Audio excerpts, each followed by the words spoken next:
So, I'm going to continue talking about our chapters, and the next one is wellness, stress, and life management. Wellness is different for everyone. What is well for me is not well for someone in our class that's 19 years old, is not well, is very well for someone who's 90. So, when we think of wellness, we have to think about that individual's best health at that point in time. So, if someone just had open heart surgery, their wellness today may be that they have minimal pain and they're able to walk a half a block at age 48. Now, that being said, most people that are age 48 certainly can walk a half block. If you're just in a major car accident and had all kinds of surgeries, at age 48, walking half block would be a miracle. Also, someone who has cancer, just getting out of bed and being able to sit at the dinner table and eat a few bites is wellness for them on that particular day. So we can't compare wellness between people because we're all different. A 90-year-old doing a 10-minute walk is fantastic. If a 5-year-old can only walk for 10 minutes, that's a problem. So we can't compare ourselves to each other. Everyone's wellness is dependent on their circumstances, their chronic illness, their age, any kind of disabilities that they have. So, wellness needs to be strived for by the individual, and we need to make ourselves as healthy as we possibly can. So, what do we need to do? As healthcare workers, we're examples to people. I can't walk into a patient's room and say, doctor said that you really need to lose 100 pounds. You got to get it off because this weight is killing you if I'm 150 pounds overweight. Because the patient's going to look at me and go, well, what about you? I can't walk into the patient's room smelling like cigarettes and say, the doctor says you have to quit smoking. Smoking is dangerous, smoking will kill you. Now, I can't do that because that's unhealthy. And the patient's going to smell it and they're going to say, who are you to tell me to stop smoking when you smoke? So we need to think about our own personal life, our own personal habits, and do things to make ourselves healthy.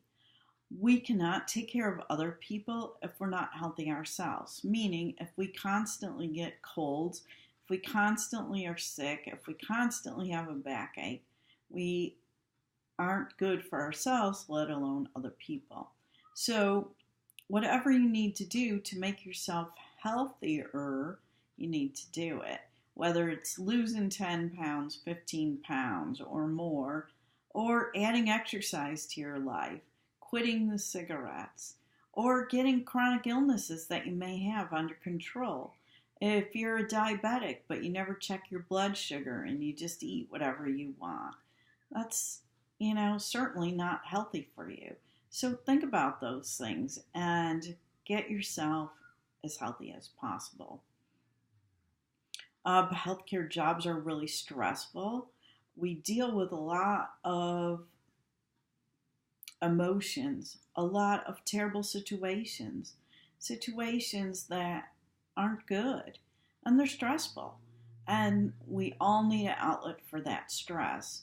Because of HIPAA laws, the outlet for that stress cannot be calling up our bestie and saying, oh, you won't believe how my day was today. This happened and that happened, and oh my gosh, there was the saddest situation with this family. No, we can't do that. You can't talk about it. So you need to have an outlet for that. whether that outlet is exercise, spending time alone, reading a book, being with family, going out with friends, whatever de-stresses you, you need to do on a regular basis.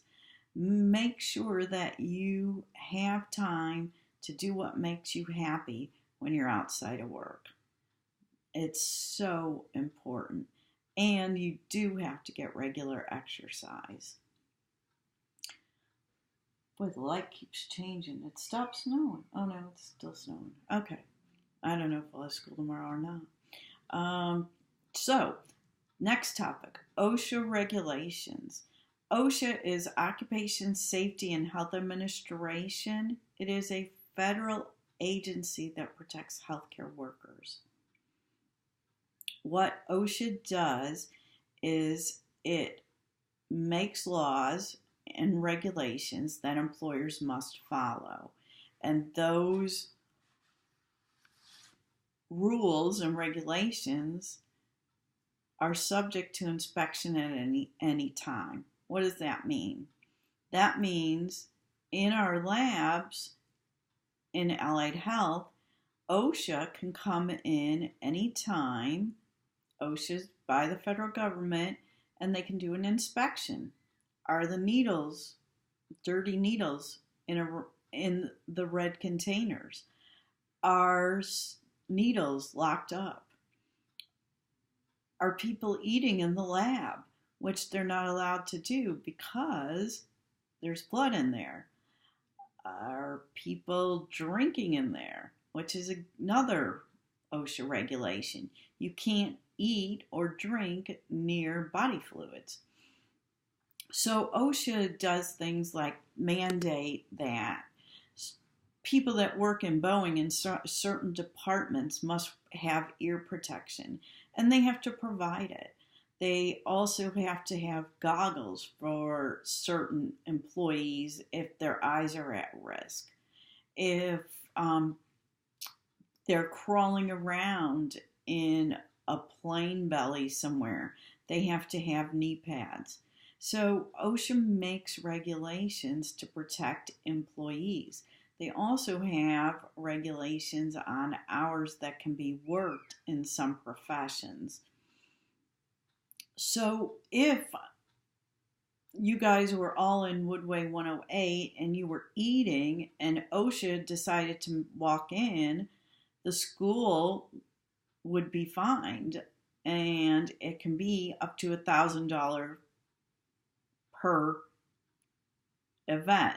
So if 5 of you are eating, the school could be fined $5,000. That is why your clinical instructors, when you have a lab class, are so strict on making sure that these rules are followed, because it's important for safety, but it's also important for the school because we don't want to get fined. And also our boss would not like if we were getting fined. So OSHA also mandates that we have personal protective equipment at our facility. So that being said, if you need 20 pairs of gloves to do your shift work today at your facility, you have to have a minimum of 20 pairs of gloves that the facility provides. You don't have to buy them. You're not charged for them. Obviously, it's a very good thing, because if you had somebody who is in lots of isolation, meaning contact, where you had to have a gown every time you went in the room, and gloves, and in some rooms, masks, we won't want to take care of them because it would cost us a fortune.